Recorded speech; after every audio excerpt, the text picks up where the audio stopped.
Salut, c'est Orlan et aujourd'hui on va voir si l'intelligence artificielle dit des bêtises sur moi ou pas. Si tu devais donner une couleur au projet artistique d'Orlan, ce serait laquelle? Mauve électrique. Parce que c'est chic sans faire snob, pop sans faire TikTok, et ça te donne envie de danser, mais avec un sourcil levé. C'est la couleur des gens qui savent exactement ce qu'ils font. Mais laisse croire que c'est spontané, comme Orlan, précise, cool et toujours 3 coups d'avance. Alors par contre, la nuance, pas électrique, mais effectivement pour moi le mauve, c'est la couleur de la spiritualité, du féminisme. C'est un mélange de bleu et de rouge, donc tout ce qui est mélancolique et peps, et c'est ce qu'on retrouve sur l'album. Et surtout, j'avais lu que tu disais que t'étais... Enfin, j'ai la synesthésie. Je ressens les couleurs quand j'écoute n'importe quelle chanson, en fait, Ouais. donc sur mes titres aussi.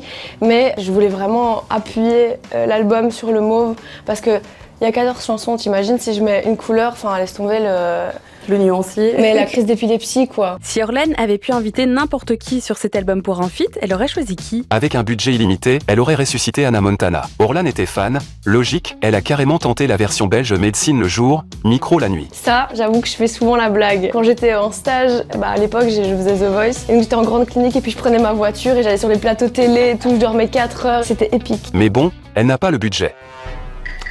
Merci de me rappeler que je suis pauvre. Alors on prend Marguerite. Ah, de Queen, même feu.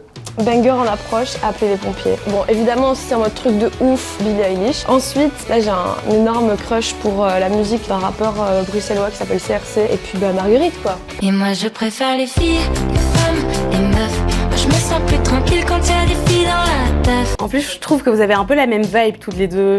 Bah oui, il y a une vibe très queer, très sororité, girl power. C'est presque évident. À ton avis, quelle chanson de l'album a été la plus dure à écrire pour elle? À mon avis, la plus galère à écrire, c'était Épilogue. Parce que finir un album, c'est dur, mais quand t'es Orlan, vierge ascendant et j'efface 42 fois la même phrase, c'est carrément une épreuve. Putain, il m'a roast, c'est tellement vrai. Elle a sûrement mis 3 jours pour choisir un adverbe. Et honnêtement, merci de faire ça si bien. J'aime bien parce qu'il me met un coup de coude et puis il me fait une petite caresse, tu vois. C'est épique. Non, c'est pas Épilogue qui a été la plus dure à écrire. L'intelligence artificielle, pas si intelligente. Paradis, elle a été dure à écrire parce que je parle de quelque chose qui date d'il y a 10 ans et qui est vraiment pas facile. Donc c'était difficile pour moi, je pense, de me replonger pour revivre ça, pour mettre des mots là-dessus. Et conscientiser aussi. C'est pas évident de conscientiser, de déconstruire le truc, de se réparer par rapport à ça. Et je trouve ça cool d'en faire une chanson du coup. De faire quelque chose de beau avec quelque chose de pas beau. C'est quand même très thérapeutique. Par d'ici, mon cœur s'endurcit quand tu m'aimes. N'utilisez pas trop les intelligences artificielles à outrance parce que ça pollue. J'ai bien rigolé, je me suis bien fait clasher, je me suis un peu fait saucer, donc je prends. Mon cœur reste ouvert.